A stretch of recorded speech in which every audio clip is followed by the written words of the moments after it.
main posts that you see is like, how do I get more clients? What can I do to grow my client base? And you're over here like, girl, like just keep the clients that you have and keep them happy. Oh, so yes. It's a better tactic. I think it'll be really cool to hear and see how you do it. Hey guys, Neelam here. Welcome to the Lash Pro podcast. I'm a lash artist just like you. I've been a lash artist for 8 years, but I've been in the beauty industry since I was 16. Things are changing all the time in the beauty biz, and I believe the more that you allow yourself to become a student, the further you're going to grow. So each episode, we're going to bring you actionable tips that are going to help you move the needle forward and elevate your lash business. Think of the Lash Pro podcast as the business school classes that didn't come with your lash training. Today, we're chatting with my very good friend, Michelle. Her studio name is Authentic Artistry in Cambridge, and you are going to love her as much as I do. I just know it by the end of this episode. It has been so cool watching her business grow, and you can really see the amount of passion she has, not just for the craft of lashing, but for business, for her clients, and for mentoring other lash artists. Today, we're chatting all about how Michelle runs her business on loyal, repeat clients that keep on coming back, and how you can do the same so you're not always hunting for new ones. Don't forget to take a moment to subscribe and share this episode with a friend who would love to elevate their business. Tell me a little bit about your lash journey. Like, where did you start? How did you get into lashes? Okay, so I was working for somebody, and I think I'd heard about these eyelash extensions, and I went to go get a set put on. It took a couple of days, and they all fell off. And I was like, why did they fall off? I went back, I asked for help. Can I get whatever it is you call it at that time, fill? And they were like, yeah, fine. They touched a few up, and they fell off again. So I was thinking, this might be something I might want to look into learning because it doesn't seem that hard. What did I know? So I went and I took a 2-day course, and I thought I had done as much research as possible. There wasn't a lot of courses to choose from in the area, and this one had 2 days. So compared to everybody else, 2 days was like, because everybody was offering 1 day. After that, I realized how hard it actually was. And I started taking a client here and there, but I wasn't serious about it. I was working, and then my boss let me go. We just didn't see eye to eye in a few things. He let me go. And then I was like, okay, now I actually have to make something of this business. And I started in my home. So I'm still at home, actually, in a home-based studio. And I started in one little room in the basement and then started expanding from there. And most of the clients that I have are like, they rotate, like they come back. When they're going on a trip or something like that, they still come back here. Okay, it was six months. And my husband surprised me with the French course with volume. So 6 months after Classic. Yes, it was way too soon. And being a newbie, my eyes, like when I saw that Frankie Widow's course, I cried because he also arranged for dinner with her. Oh, what a happy. And I was like, oh my goodness, what am I even going to say to her? She's incredible. And I don't know what I'm doing. And so that's when we met at that course. And then from there, after that, I was hooked. I'm like, I'm struggling, but I want to know more. So I just started taking courses like every few months. Anyone that I admired, I'm like, I'm going to take the course. And then from there, it just all of a sudden people started asking me to teach them. And then from there, we are where we are today. Because you're so good at teaching and giving advice. Thank you. Out of all the courses that you've taken, is there one that you've loved the most? I'm going to say Trina's Maven Artistry. Oh, that's been on my list. That's been on my list for years. It's because to me, it's not just the training. It's about the trainer when I'm looking at a course. And Trina is such a genuine person. And she wants to make sure that you get the most out of the class. It was a lot to take in her 2-day class. And I found that I just wanted to go back and just watch the class a little bit more. And she was back here in Toronto again. And she said, come, just sit in. And whatever you missed, just catch up, right? Again. Amazing. Which I'm like, she just really wants to make sure that you know what you're doing. And I really appreciate that. And it was a really in-depth course. I'm like that. And then doing it the second time around, did you feel that things clicked in a lot better? Yes. I'm the kind of person that learns by watching. And the more I see it, the more I get it. So it was good to see it the second time. And then is there a course that you didn't really find useful? And then why was it not useful? You don't have to say what the course was, but like, why was it not useful? What do you wish that they would have done differently, or what did you experience? So I felt for one lash artist, you see them on social media. I felt for seeing all these beautiful pictures and stuff like that. And then when I actually went to the course, I hadn't done my research enough, and there was red flags from the beginning. I think I was wowed by too many things. I should have reached out to former students and asked them for their honest opinion on what the class was. And it turned out that I knew more than the instructor. And you leave and you realize you spent $1,000, but it still taught me something, right? To make sure that I know enough when I'm teaching students, right? When they come in, they get the value. Absolutely. So the biggest thing I think when you're looking at courses and you're looking to invest in education is getting the referrals from other students. Well, here in Canada, right? Ontario, anybody can print a certificate off and put it on their wall. Absolutely. And there's no regulations or whatsoever. So I always tell students, when you're looking for a course, don't look for the quickest course. Don't look for the cheapest course. Look for how does the instructor connect with you? And then go to the students and check how the students are doing. Ask them for their honest referral on how our class is. That'll give you a good feel as to whether or not it's something you want to invest your time and money in. That makes sense. I remember I was really lucky because you hear all of these horror stories about like people investing in training or their first training because they didn't know any better. And I had emailed so many people, and I think I got response back from one person in particular with all of my questions answered and more. When I went in, I did the course, Classic Lashes. I hated it. The course was fine. It was thorough. She taught me everything I needed to know, but it was so hard and I hated doing it because it took me forever to finish a set. And I didn't do much with it afterwards. Almost 2 years later, I was like, hey, I sent her an email. I'm like, I kind of want to write my exam because I hadn't done my exam with her yet either. And I'm like, can I come back for another class? And she said she did the exact same thing. She said, you can come in, you can sit on the 2-day class again, but only if you promise me that you're going to write your exam after. You're going to physically do your model exam afterwards. So I'm like, okay, good. I'm all in. I did it. I sat there for the 2 days. I think I got like an 87% on my model. And she's like, girl, you're fine. Stop overthinking it. The only thing you have to work on is your speed. But things like that, like communication and going the extra mile. A lot of people be like, yeah, you want to come back, but I'm going to charge you for it. And same thing like fills that we do for our clients, where if the next day, I can see this online all the time, the next day the client loses all of their lashes, they're just like, it's not my fault. So you're going to have to pay for it. You want to fill, you have to pay for it. Whereas I think both of us do the same thing, where if it's the next day, like it's on us. And you probably take it a little bit further than that as well. But if it's the next day, the client didn't do nothing. That's on me, girl. Like you come back in, I'll fix it. If I can't fix it right now, I will fix it later in the week or something.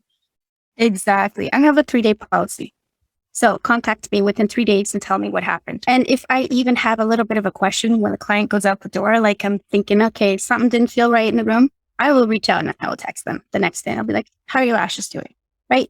I know that they're spending $100 with me. I'm not inexpensive. And I know that, especially given the area that I'm a small town. And I know word of mouth travels pretty quickly. So I will follow up. And if they're like, well, once you follow up, this and that, come back in. I will fix it. It was me. I did something. I actually just had that couple weeks ago, first time in a long time. And I knew something was off when I was doing it. I must have left a bit of cleanser in her lash line. And a few came off. And this client's been with me for 6 years. Never really had any. And she's like, I really hate to tell you, but a bunch fell off. I'm like, come on in. That's it. Put it all on. She goes, not a single one has fallen off for 2 weeks. And what did it cost me? Nothing. 20 minutes of my time. When you're doing that set, if something's working or not, like you're looking around like, okay, like why am I struggling today? And just going that extra mile. Why is everything popping off? Yes. And I'm just like, I'll do the same thing. I'll be like, take a look at your lashes. Like I'm struggling a little bit today. Let me know how they're doing. But I like the way that you phrase it better, where you're like, how are your lashes doing today? So you're not already putting the blame on yourself. Definitely a better way of phrasing it. So what are some of the reasons that you see? Like, why do you believe that clients don't come back? I think when they have an experience, a negative experience, like from the get-go. So for instance, like I've said, I'm a home studio. So if you're coming up to my home, let's say my front porch is a mess, my house is a mess when you walk through and you come through downstairs to my studio. If the dog was running in the road, the kids are running around screaming, the environment plays a huge role in how a client feels. If you have a studio and things like that, it's the same thing. How loud is it in there? What kind of music are you playing? It may depend on what kind of clientele you want. But how you set up the environment makes a big difference from the get-go. If they have a negative experience from the moment they walk in, they're not too inclined to come back. There's maybe somebody out there that appeals to them more. The second thing is how you treat them. So for me, I always believe in treating people how I would want to be treated, right? Yeah. I'm taking their money. I want to make sure that they get the most out of it for themselves. With what happened with me, the way I was handled after all my extensions popped off, I don't want to do that to somebody else. I want to show care. So it's completely how you treat them. And after the fact, how you react if something goes wrong. I don't respond to messages when I'm upset. I don't respond to my social media by putting up, why are people washing their lashes? From now on, I'm charging for this or that. Like those tones, even if you don't mean them in like you're yelling, they come across to the client like you're chastising them on social media. So all of those things have never been how I run my business.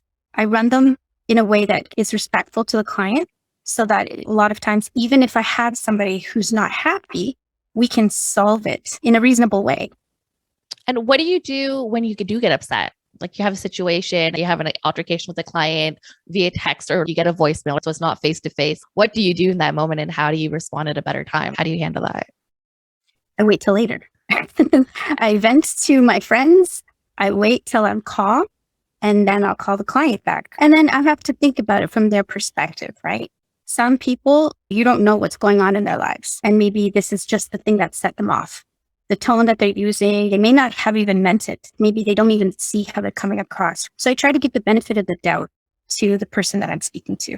I had somebody a few weeks ago who was quite upset about my non-refundable booking fee. She wanted that back. So I called when I was done my nail appointment, because she kept calling while I was getting my nails done. And I spoke to her afterwards, but I waited till I was calm as well. And we worked through it. And it was fine afterwards. She did even apologize, because I remained calm while I was speaking to her. And once I explained my position or why I have these policies in place, she calmed down immediately. And then from there, it was a reasonable conversation. So just keeping level-headed, right? It goes so far. For sure. And when it comes to like environment, so you say music depending on like the type of client that you have coming in, what is your client type that you normally mainly see? What type of music do you lean toward? Do you change it for people, or do you have a playlist that you go towards? It's related to your price point as well. So I think my sets at the beginning were like $50, and my touch-ups were like maybe $25. Can you really imagine it? So I had a lot of the college students coming in, because it's right within their price point, and they would bring their boyfriends, and I was playing the radio, I think, and it was like, I still remember commercials were playing all the time. It was just, my walls were dark blue. I think I had the exercise equipment in the other room next to it. Anyways, so they're walking all over you all the time. They're not showing up on time, things like that. It directly correlated to the environment. I expanded the basement, cleaned it all up, raised my prices, changed the music. I have my own Spotify list on Spotify. I put my own music in there that I want the clients to relax to. And then everything about the environment down here is meant to be relaxing, including the bed. And then what kind of clients do you have now? Now it tends to be more business women. It started to change. Where I am again, it's a small community, and I'm close to the downtown core. And so we get one small business owner, and then they all start talking. And so I have quite a few of them, and they send their kids and stuff like that, which is great. But yeah, business women, executives. I don't have too many like new moms. I do have the occasional, but mostly women who run their own businesses. I love that. So word of mouth. It's definitely word of mouth for you, right? That's amazing. That's so good. That is the best way to get referrals and the best way to get clients, because they just have this different excitement to work with you. It's not a matter of proving yourself as the expert. They already know like people around them have gotten great results. You're already the expert. What you say goes. That's usually the vibe, right? Yeah. And being a small business owner, they seem to understand what I'm going through or why I have policies as well. And one more question about the fill. So your fill policy that I think will be really valuable. You said that 3 days you bring people back, right? So what if they message on day 3 that they have issues with their lashes, but your schedule is full and you can't bring them back in for another week or 2 weeks? What happens then? So my schedule is never that full. Honestly, I make sure that there's gaps. Mondays are usually my day off to begin with. I got much better about making sure that there was time for myself. And so I will move something into that if I need to. I build breaks throughout my day. So I don't do 7 clients a day or anything like that. So there'll never be a time, I don't think, that I don't have 30 minutes to give to somebody, because I make sure that I build it into my life. I used to do that whole 6, 7, 8 clients back to back. I don't know how, but now my max is 4. Like I will not take more than 4. I have a lunch break now, and I literally just started doing this in the past maybe year and a half. I have a dinner break. So there's hour gaps everywhere, but it doesn't matter because my prices are high enough that at the end of the day, like I'm still making what I need to take home. That is always the lesson, right? Because I remember at the beginning, it was 7 fills a day, 8 fills a day I was doing. I had no time for anything. And then I was like, hold on a second. I got so fed up. I'm like, I cannot do this. And I remember whenever I hiked my prices, they were like obnoxious too. So going $10, 15, 10, 20. whatever. And then each time you see a dip in clients, but then the new ones that come in at the new price. Yeah. And I'm like, I'm making the same now, but I'm working less. I can eat, I can sleep, I can relax now. Like I feel better, healthy. And then I've continued to raise my prices since. You can go pee, you can drink some water. Like these are Can little you luxuries imagine? we don't take into consideration when your schedules are that booked up. Yeah, no kidding. This is the part that I talk about with students a lot, though, that pricing part. Yeah. Yeah, because a lot of local girls, like a lot of the pricing is very low in this area. And sometimes I see them like with 7 or 8, they're working Saturdays and Sundays. And I'm like, when it gets to that point where you're working on the weekends, hike your prices a bit, worth less. You get paid the same. And then if you want to make more, you're going to move ahead just by more clients if you really want to. But that's how you burn out really fast. Yes. And that's the thing. If clients drop off as you increase your pricing, who cares? Because you said people will come in at that new level and people will come in. Your work is getting better. Your skill set is getting better. Your customer service is getting better. So even if you've lost some people as you're going along, other people are going to see that value as long as you're like putting yourself out there, you're creating a great client experience and you're marketing, you're showing up and being there for your clients, people will pay it. When I originally started lashing way back when, I was $75 for a full set, which included a 2-week fill, which is like insane. But you're charging 50 and 25. So it worked out to the exact same thing. And I did that so I could see if my clients' lashes were falling off. So like forces them to come back and then also create that habit. And then when I moved to Ottawa, I was scared to move here because there's Olga and Lavi Lash here, and they've been doing volume lashes. Like they trained with Courtney from Sugar Lash, like way back when volume was first existing. And I was like, shit, I'm going to move here. I'm not going to get any clients. What do I do with my pricing? And I originally lined myself almost with them because I'm like, let me just see what happens. Let's just try this rather than going lower. Let me just try this. And since then, and I love them. They're two of my favorite people in the city. Yeah. But since then, I've now increased my rates and I've increased my fills and I've had clients drop off and I'm one of the highest price lash artists in the city. But I'm also like, super recommended in all the Facebook groups. And I still have clients coming in and I'm still getting new clients booking at the new rates. Like I was originally, I think $120 for a full set when I moved to Ottawa for a full classic set. I think now I'm at 200 and nobody flinches at that. Nobody cares. Yeah. And Ottawa's a big place too. You can have tons of lash artists there and you'll still be fine. There's so many pairs of eyes, right? There's a lot of lash artists here. Bowmanville is like a smaller town. Cambridge. Even smaller. Why you're in Bowmanville? Oh, I wish I was in Bowmanville. In Bowmanville, I feel like my price is now going to be $300 for a classic set. I see you in a couple of weeks. I always thought I was going to Bowmanville. I'm like, oh no, I'm not. I'm going to Cambridge. You're Where am I go going? completely the opposite way. Little town. I would have that day, literally, I would have hopped on the highway, put into my GPS as I'm going down the 401 and realized, oh shit, I'm going in the wrong direction. Where am I going? Yeah, no, it's a little town. So that's why sometimes the fact that I charge 160, so you charge 200. I charge 160 for a set of classics. And people are like, and your home studio? People get upset at me.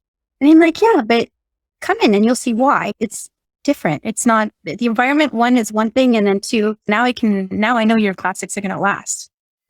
And what do you do differently? So obviously the environment is one, like you completely change up your environment. And what are other things that you've done to help grow your clientele in such a small town? Well, that word of mouth is a huge thing here because if you have one negative review, there's that study or whatever, right? One negative review, you're going to have 5 or 6 people leave because of it. Like they're going to all talk to each other. One positive review on the other thing is because it's a smaller area, I tend to always really make sure that I'm taking care of the person. You form a connection when they come through, you talk to them and you make sure that you remember details the next time they come in, your kids' names or how was your weekend? I make it a point to always remember. At the beginning, I had like notes and I would write it down because I used to work at Urban Barn and that's based on commission. And I used to have a folder this thick with my clients' names, special occasions, special dates, just to connect with them and remember everything about them.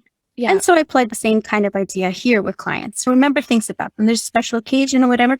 Sometimes I would offer them slight discount on their lashes on some small business owners here that were really well connected. When their wedding came up, I'm like, let me do your lashes free of charge, her wedding lashes. She came in and she was so lovely. She brought me a bottle of champagne. She was very grateful. And I pulled off a gorgeous volume set on her. And she went and she sent 8 or 9 people to me afterwards. So it's just a very small investment and a lot of care. And it sent me a lot of clients after. So would you recommend when our lash artists are just starting out to do a lot of free work? I wouldn't say a lot of free work, but I would do, because free work could just be for anybody. You have to really look at who the person is. Yeah. It needs to be pointed what you're intending to do with that person. If you're looking for a small business owner in town, or if you're looking for a hairstylist, whoever it is, make sure that it's somebody that is connected and somebody who, is outgoing enough that's going to talk to people about your lashes. Things like that. It has to work back and forth. Don't just give free sets to everybody. Don't just pull like the Instagrammers that have hundreds of thousands of followings, because those not be 100,000 people in your city. I've never done one of an Instagram influencers. I've always had requests for things like that, and I have never done any single one of them. I go for the small business owners. Small business owners. You know what? I took a lot of moms. So what I used to do when I had slow times when I was first starting out is like I would post a model call and pull a couple of people that I saw were like, had a lot of followers, but they looked like my ideal client, and I would work on them. I would record everything start to finish. I would take lots of photos. I would post it, tag them in it, make sure that they had a great time in studio. And a lot of times, even if like they weren't paying for that set, they would come back at least once, twice, and a couple of them still continued to come back like 4 years later. Yeah, see? Yeah, they liked you. Yeah, they like me. They really like me. How could somebody not like you, Neil? What should we be focusing on if we want to grow a loyal client base? Like, how do we do it? Is there any steps involved? Are there any pointers? I think you need to focus on each client one by one. So I think the problem is people start their business and one thing, they don't know who they're marketing to. Like you and I both know right away, I'm looking for the small business owner. You're at that time, you were appealing to a lot of moms, right? Yeah. One client at a time. Loyalty comes one client at a time. So focus on one person at a time. Make their experience unforgettable. The follow-up should be unforgettable too. You want them to think of you first and foremost. And then once that client is happy with you, ask them to refer you. Don't just wait. Ask them to Google review. At the beginning, my business card, on the back of it, I had a $10 referral thing. If they handed out their card with their name and somebody came in with their card, I would give my client the $10 off. The new person coming in, I didn't give them anything. But the client, I would give them the $10 off. So I did have one client who actually, I think she built up like $100. And she was happy.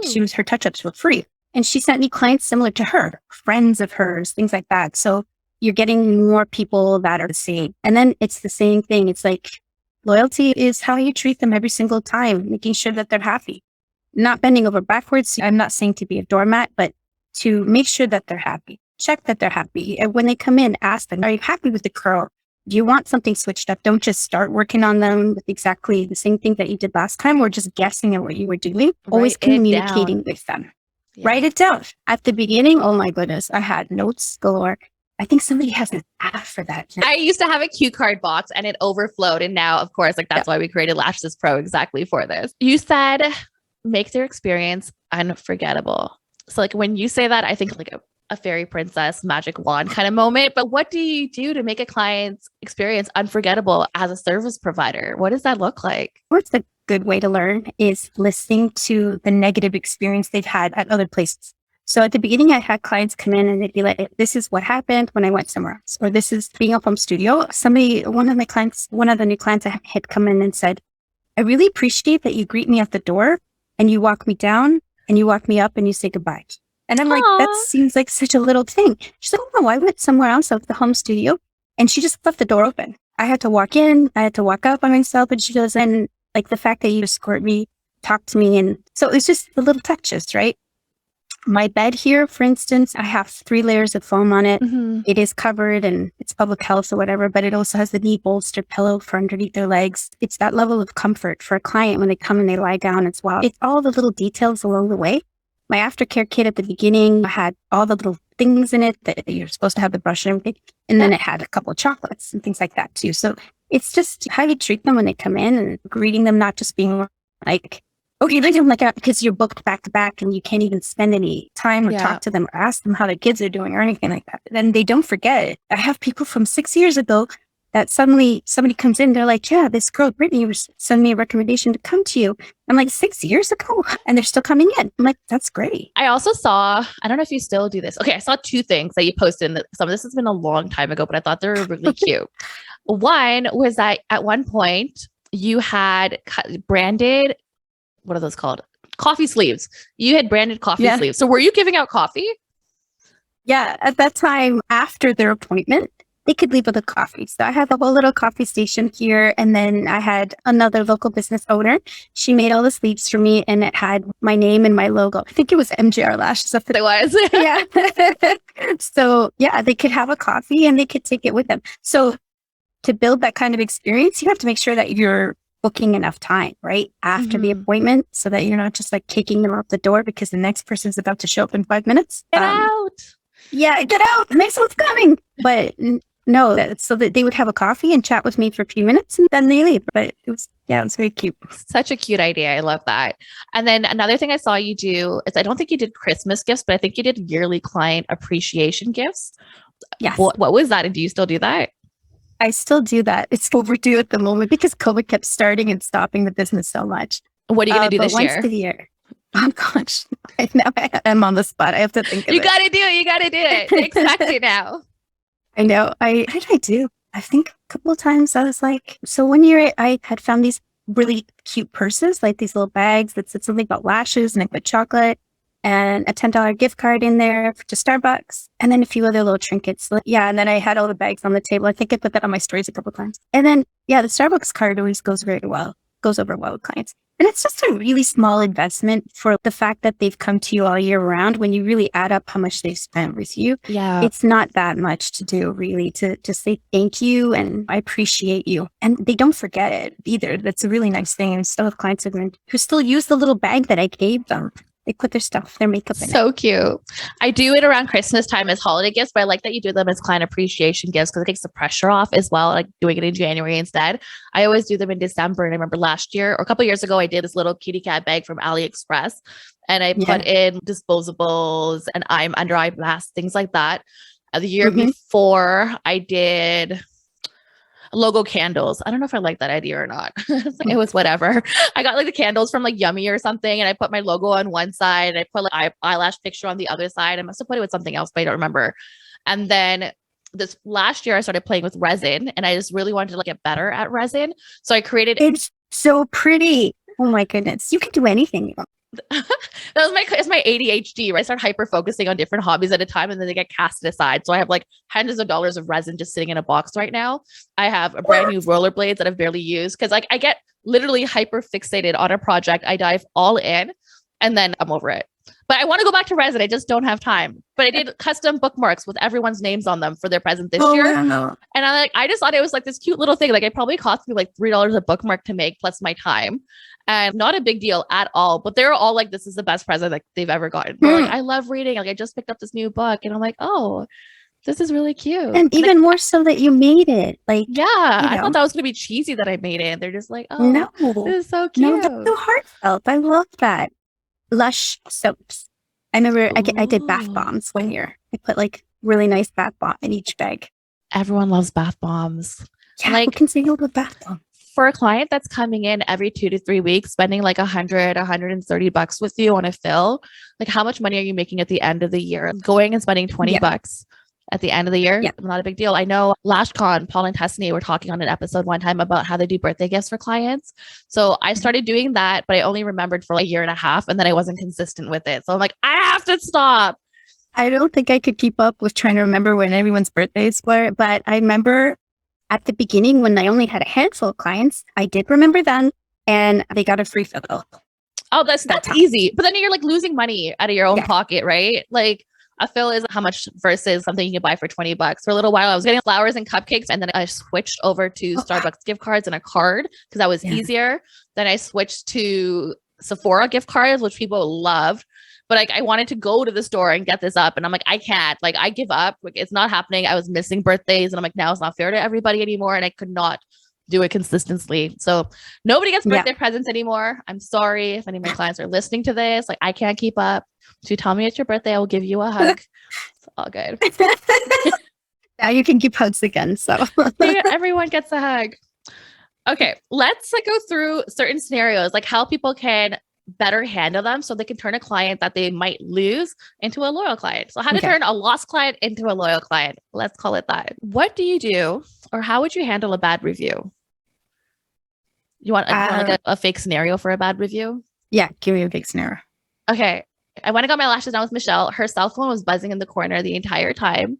And I just felt like the whole appointment was so rushed. So that one wouldn't happen because my phone I couldn't think of anything else. I could have gone to retention, but I feel like we kind of talked about retention at the beginning about doing those fills. So let me try to pick something out. Okay, so if it was back in the day, you could say, I lay there and all I listened to was like 570 news and it was really annoying. I don't even know. Let's do that. So that's all you heard and it was really annoying. How would you handle that? Like you have this miserable client that's upset about the radio.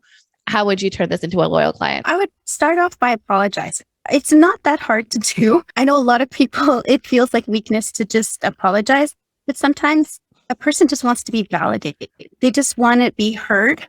That's all it is. And sometimes you can cool somebody off just by saying, I didn't realize or I apologize for that. And don't say, I'm sorry you feel that way, because that's never an apology. It's more gaslighting the person. So if I did something that upset the person or the environment was off, I would apologize for it. I'd say I wasn't aware. Thank you for bringing that to my attention.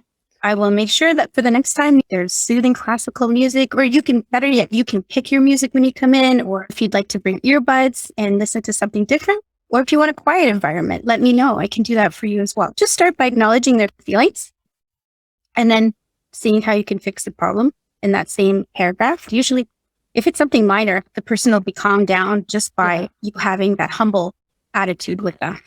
Unless you say, I'm sorry, you feel that way. That is never the answer. Okay, I'll tell you that much. And like, I will apologize even if I'm not wrong. I don't care. Yeah. It means it's nothing. Like you want to feel like you're right. Like just to fix the situation, unless it's my husband, that's a different story. But just to fix the situation, I don't care. I'll take the blame so then I can fix it. Like, as soon as you say, I'm so sorry. Like, I love that you said I wasn't aware, because that really helps them be like, oh, like she didn't do it on purpose. Oh yeah. I know. Sometimes people are very on edge nowadays, especially. There's just so much going on. They've got so much stress in their lives. They've got so many things going. They don't always tell you. They're not going to tell you what's going on. Yeah. I mean, sometimes the smallest thing can set them off. And I think if you handle it with compassion and empathy, and remember that sometimes it's not even directed to you. You just happened to be the last thing in their day or something like that. And just a quick apology. That's pretty much all they need sometimes. And then sometimes the person will even be like, you know what? I didn't even mean it that way. I'm sorry. They'll calm down and because it's just, there's a lot going on. And just because you don't respond when you're heated doesn't mean that they're not typing when they're heated. And sometimes they just need a beat too. I used to be like that a long time ago. I love rage responses because of all the emotion. Write it out and then delete it. It's probably a good idea. I was at my chiropractor office the other day. I was having a bad day and I'm like, okay, I need to get into therapy again. So let me message my own therapist saying I need to make an appointment. So I was sitting in the chiropractor office, just sending this email to my therapist, telling her like what's going on and why I need to get in soon. And the person across from me was like, whoa, okay, you probably need to get in before I do because you look like you're having a bad day today. And I'm like, I didn't even say any words, like just my typing and my reactions. People feed off of vibes, energy, words, whether they hear your tone of voice or not. Like everything is all connected and it all comes through. Oh yeah. I'm very intuitive to how people feel when they come in. I remember one time one of my clients came in and she was usually very chatty and she just didn't say a word when she came in. And at first I was like, oh my gosh, I did something to upset her. I'm working on her. It's complete silence. And the more I thought about it, I'm like, I think something's wrong. It's actually probably not me. So I waited till we were done and I said to her, are you feeling okay? And then she burst into tears.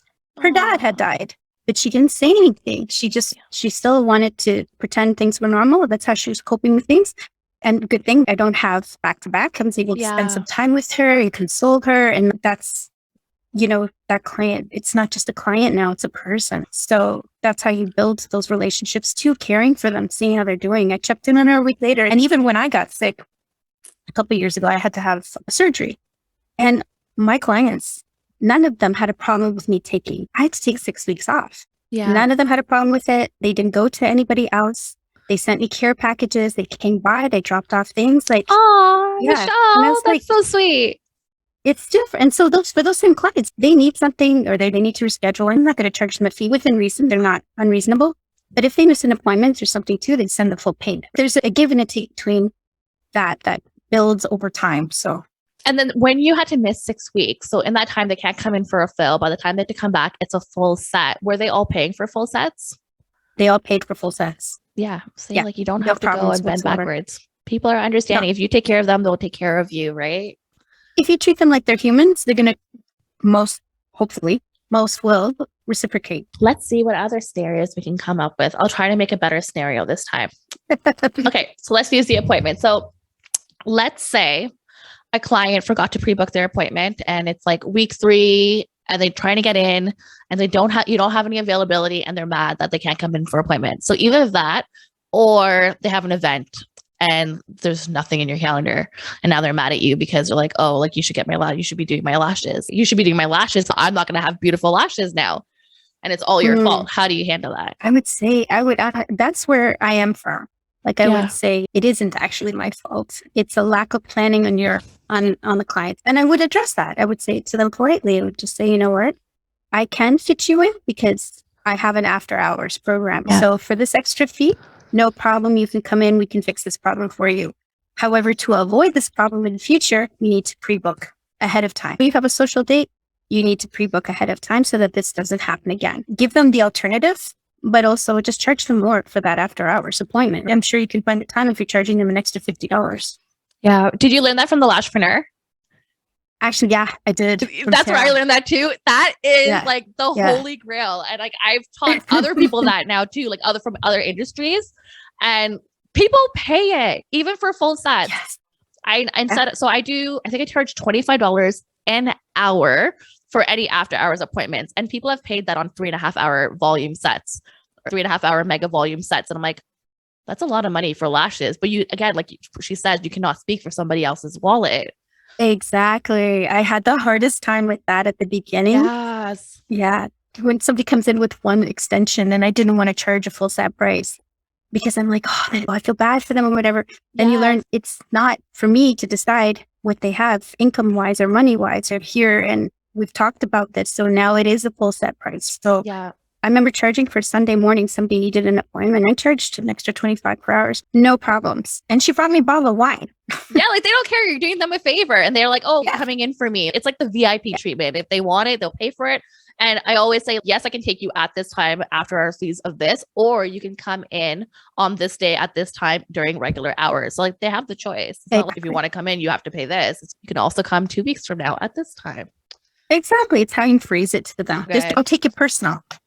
Yeah. What they say, don't take it personally. It's all business. It's no big deal. Speed round. Let's do a couple more questions. What was your worst job?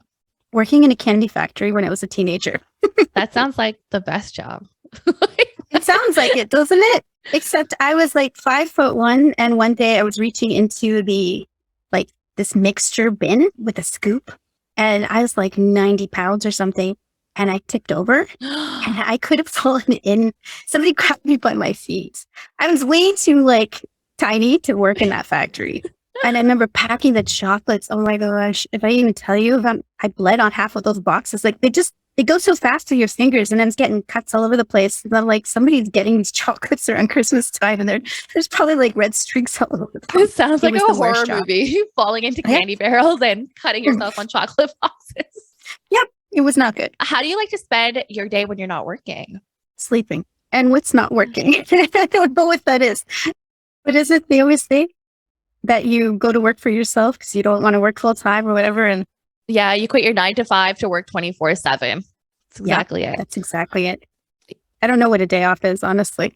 No, and it's hard. Even when you have a day off, your mind is thinking of things that you could do. And the problem is that we also enjoy it, right? I don't know you, but I'm pretty sure you do because I see your social media. I think you enjoy that side of it. You enjoy creating this beautiful experience online as well. And I love your stories too. Like your stories are branded. The way that you post your stories. This girl, she's on the ball. Saying right on the ball. You're so kind.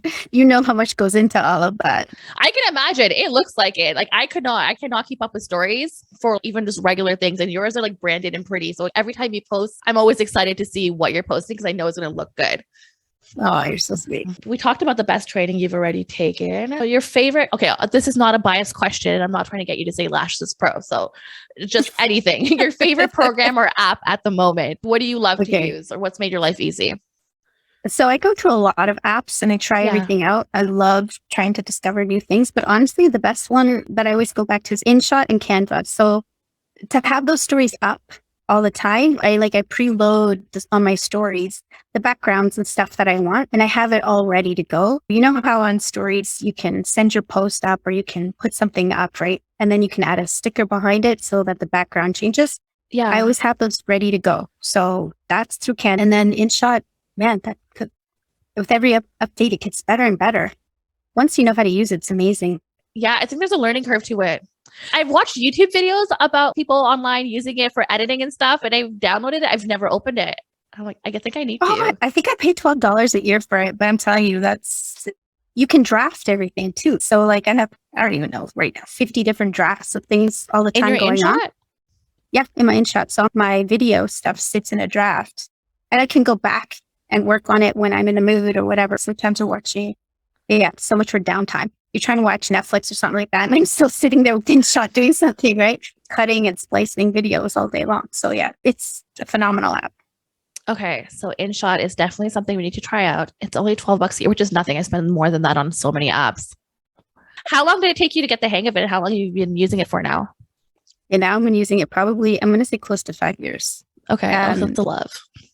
Yeah, it's a love. That's a long-term relationship. Me and InShot. Yeah. When you pay the $12, it takes the InShot off the screen too, right? I cannot stand the branding on that's probably why I pay for so many apps is I cannot stand the watermarks on anything. Yeah. At the beginning, when I didn't want to pay for it, I kept just trying to make it bigger so it would cut off the InShot at the bottom and people wouldn't think I was cheap. But yeah. Is there something that you do now that you wish you would have implemented years ago at the start of your career? I wish that, now I take mental health breaks. I didn't before. Sometimes people are social for a while and then they'll come back with a post and say, sorry guys, I was gone for a few days or a few weeks. I needed a break, whatever. I don't apologize. I disappear when I need to and I come back when I want to. And I do that even with my stories. I'll let them run out. I'll disappear for a few days. I don't come back and say, hey, sorry, I was gone I think it's important, not to have to apologize, to have to take time for yourself. And I'm better at it now because before it was 24/7. Even though I say 24/7 now, it's not as all consuming as it was before. If I disappear now, I'm still doing stuff. I'm always doing things, but it's not all consuming. I've learned to take the breaks when I need to. I have my Mondays off. I have Thursdays a half a day. And now that I'm training so much, I need that extra time to think for a student, right? What do they need when they're messaging me? How can I help them? Do I need to make a video for them? So I find that since my brain is so occupied, I have to give it a break. And so that I can give to my family as well. Absolutely. And it's important to know what buckets you want to pour from and which ones are having the holes. So good for you. That's not an easy decision to make. It's hard to say no to money.